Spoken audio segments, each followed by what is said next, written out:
Hey guys, Zach from Say What Zach here. This is the NHL and AHL review for Thursday, January 16th. I'm getting this up way later than I wanted to.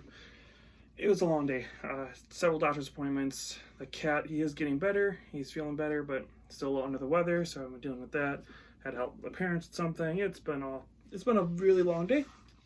So this is getting up way later than I wanted it to. But at least it's up. Hopefully if you guys can catch up, and if you haven't had a chance to really look over everything that happened today, you guys can at this point. There was a lot of games on tonight, which is why I really need to do the review. If this all happened yesterday, I might not have done it because there was only 2 games on, but we're doing the review now. Anyways, so first game, Boston goes in and beats Pittsburgh 4-1. So big game for Boston. They get back in the win column. Pittsburgh drops this one. It was one of those where Pittsburgh playing against one of the top teams doesn't quite pull it out, but Crosby does get his first goal back from injury, so he's got 4 assists in the last game, and then he has a goal in this one. So Crosby's coming back with a vengeance. 2 games, 5 points. I'd say that's pretty good. So Boston gets 2 points there. Next game, Florida goes in and takes on LA. Florida almost blew this one. LA is really good at coming back and making them close. This was up, if I remember, it was like 2 or 3-1 or something like that towards the end of the first period. And then it wasn't. So 4-3 was your final there for the Panthers. Panthers are keeping it close.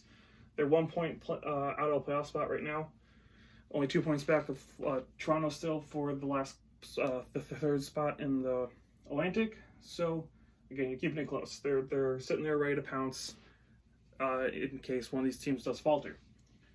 Next, the Rangers and the Islanders. The Rangers go in and beat the Islanders again, 3-2. Not as big of a butt kicking as the last time these 2 teams played a couple days ago, but the Isles do lose their second in 3 games against the Rangers. I don't know what it is, but for some reason the Rangers have the Islanders' number. Tony DeAngelo gets another goal in this one, so I think he's up to like 12 goals down. Sorry about that. Had to take care of the dogs. Had to go outside for their nightly outing. Anyways, the Islanders and Rangers. So again, the Rangers go in and beat the Islanders 3-2. Second time in this week. They've beaten the Islanders. Islanders they can't beat the Rangers for some reason. I don't know why. The big difference, they didn't get bombed out again this time, which I already mentioned. Tony DeAngelo does get a goal, so I mean, he's on 12 goals down the year, so that's pretty good. I like him. I'd like having him on my fantasy team. Probably gonna be a mainstay for a couple of years. I like having certain players I pick every year. Mitch Marner is one of them. Tony DeAngelo, probably gonna be one of them. Next game, the Montreal Canadiens go in and play against the Philadelphia Flyers. Both these teams played last night. 1 won, 1 lost. The team that lost won tonight, 4-1 for the Montreal Canadiens. Ilya Kovalchuk with 2 goals against the Philadelphia Flyers, so he's got 3 now as a Montreal Canadian, so good news. If you're a Canadiens fan, Ilya Kovalchuk is getting points here and there. I think that's 5 points I think he has now with the Canadiens. I think he has 2 assists and 3 goals now. So again, not bad. Next game, the Capitals and the New Jersey Devils. Capitals going to win this one 5-2. The Great 8 gets his hat trick. So he gets another hat trick, moves up to 31 goals in the season. Only a few behind Matthews and Pastrnak. So don't count him out of the Rocket Richard trophy yet. He's still there. He's still playing. He's still good. He's not going to let them get off easy with this trophy this year. The Columbus Blue Jackets go in and play the Carolina Hurricanes. I was a little iffy on this one. I did pick up Merzlikins on my fantasy team because Braden Holtby hasn't been playing as great, so I dropped in to pick up Merzlikins because he's been playing better. Cross my fingers on this one, and he shows up big. So it's 3-2 is the win for Columbus. Merzlikins is on a 3-game winning streak. Columbus is also on a 3-game winning streak, obviously, and they are in a playoff spot now. So Columbus is officially in a playoff spot as of this win tonight. So big win for them. Golden Knights and the Ottawa Senators. Golden Knights win 4-2 in this one. Not super surprising because the Ottawa Senators have been struggling as of late. Well, I guess all season they've been kind of struggling to an extent. Not as bad as we thought, but still struggling. So Pierre DeBoer gets his first win as a coach of the Golden Knights. So comes in, gets the first win. It's a relatively easier opponent, if you will, quote unquote easier. I mean, it's not the Red Wings, but it's probably the next best thing. So yeah, it's a nice ease into coaching the new team. Next game, The Calgary Flames played the Toronto Maple Leafs. 2-1 was the final for the Calgary Flames in a shootout. So, again, close game, only 1 goal apiece. The shootout decides it. And, yeah, so Flames get the big 2 points and move into first place in the Pacific Division. So, again, that race is super tight right now. We'll go over the standings here in a second, as you can see them.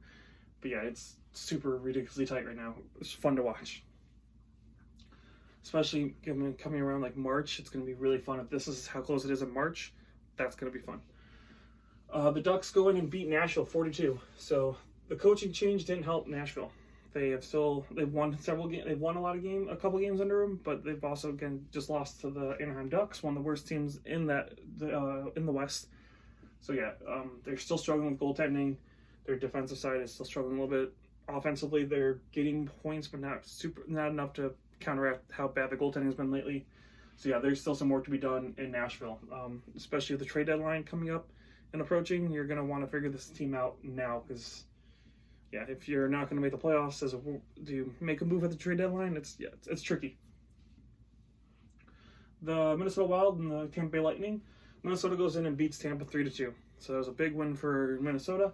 They get a couple of points that they desperately needed to try and stay relevant. And they beat a Tampa Bay Lightning team that's been pretty good as of late. They've kind of tapered off into that 10-game winning streak. And then they've lost a couple games since then. So, yeah, we'll see if this is kind of the start of a little bit of a slump for them. We'll find out. Again, there's 2 losses in the last 3 games, I want to say, something like that. Or, yeah, something along those lines. But I know they've lost a couple. Yeah, they've won, So, 10-game winning streak is good. They're still, obviously, several points ahead of Toronto. They're still sitting pretty nice, but it can get concerning here when they start dropping games back-to-back consistently. So we'll see if this is just a little bit of a slump over the last couple of games, or if this is the start of something worse. Buffalo goes in and plays Dallas. Buffalo gets a big win, 4-1 over the Dallas Stars. Again, staying somewhat relevant. A few games ago, would have said they were pretty much done and out of it, but now they're pretty much they're 6 points out of the 3rd place in the division, so it's still doable. But yeah, sorry, I got a big fluff ball in the room, big dog. But yeah, he's sniffing around and trying to get into stuff. Anyways, Buffalo goes in, they're 6 points out of the playoff spot for Toronto and only 5 points back of the wild cards. So they're still in here. They're still fighting. They're still pulling at it. If they can stay relevant and get Jeff Skinner and stuff back, they could get some of their injuries back. They could possibly do something. I'm still having them miss the playoffs right now. That's my personal opinion. Because of the fact that, again, there's just too many teams above them that are playing really good right now. Again, you've got Philadelphia, Columbus, Carolina, and Florida. All teams are playing with right now to try and get into those last 2 wildcard spots. That's a lot of teams. And they're further back than all those teams. So, it's nice to see the team, I'm guessing, for the fan base. I would assume the fan base would like to see them like this, somewhat competitive and fighting. I just don't know if it's going to be good enough. I don't think it's going to be this year. I think there's going to be a couple of moves in the offseason that might, maybe a GM change, goaltending change, stuff like that. Maybe might be what the Sabres need in the offseason, because they're close. They need something, though. And I think it's something drastic because they missed the playoffs way too much. Anyways, that's my rant about the Buffalo Sabres. Next game, the Colorado Avalanche take on the San Jose Sharks. The Avalanche win 4-0 with a big shutout from Philip Grubauer. So they've been trying to get him going. Finally gets a shutout against the San Jose Sharks, and they get a big win because everybody else above them, the Dallas Stars get a loss. Some of the other teams, I'm blanking on the teams off the top of my head. Oh, okay. So, yeah, I'm having a blank moment. Anyways, I know the Dallas Stars loss was a big loss because they jumped above them again, tying them to 58 points. But they're getting some of the teams to lose. Nashville lost, so that helps them stay ahead of it. So some of the teams they need to lose so they can stay up in the playoffs lost tonight. So they get a big win, and some of the teams they needed to lose lost. And then the last game of the night was Vancouver and the Arizona Coyotes, the biggest game probably of the night. Vancouver wins 3-1 in the divisional matchup. Don't know. It's like 1 a.m. here as of this recording, maybe 1:30. Cats are super excited. The dogs are worked up. Everybody's going crazy in 1 a.m. Anyways, Vancouver wins the divisional matchup 3-1. pull themselves into third place in that division, 1 point behind the division lead over the Arizona Coyotes. So this is a big win for Vancouver. They go in, get this humongous win divisional matchup, and they leapfrog a few teams ahead of them. This Pacific Division is so much fun to watch right now. Again, it's going to be, as the season progresses, this is going to get more and more intense. It's so much more fun to watch divisional matchups. But yeah, those are your NHL scores. Sorry, I kind of got broken up and chopped up there. Some of the animals are really having fun disrupting me, or interrupting me, not disrupting. I guess disrupting works. But anyways, those are your NHL scores for the night. There was one American Hockey League game. San Antonio beat Toronto Marlies 4-3, so not big news. I just put that down at the bottom and updated that. Doesn't really matter. San Antonio is still at the bottom of the division, so it doesn't really matter. But yeah. Anyways, let's go ahead and jump over to the standings real quick, and then we'll get done.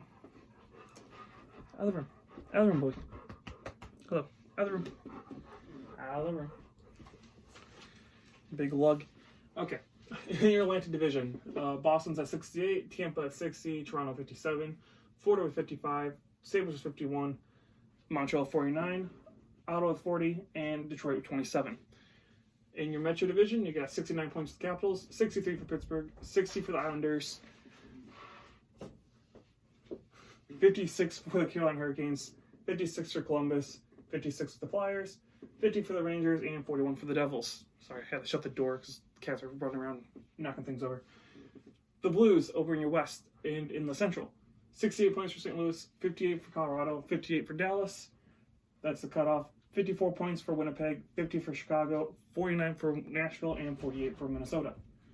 In the Pacific Division, Calgary 57, now in first place again because of the loss of Arizona. That moves Calgary above them. Arizona Coyotes with 57, 56 for Vancouver. The Golden Knights at 56 as well. Oilers, which is the last playoff team in the wild card spot, 55. 46 for San Jose, 41 for the Ducks, and the Kings are at 41 as well. So those are your updated standings after the night's action. Again, sorry about getting this all done a little late, but it's there, it's done. You guys can watch it at your leisure to catch up before tomorrow night's games and the weekend games. So anyways, if you guys like the video, give us a like and a thumbs up and a subscribe. This is Zach from Say What Zach, and I'll talk to you guys again soon.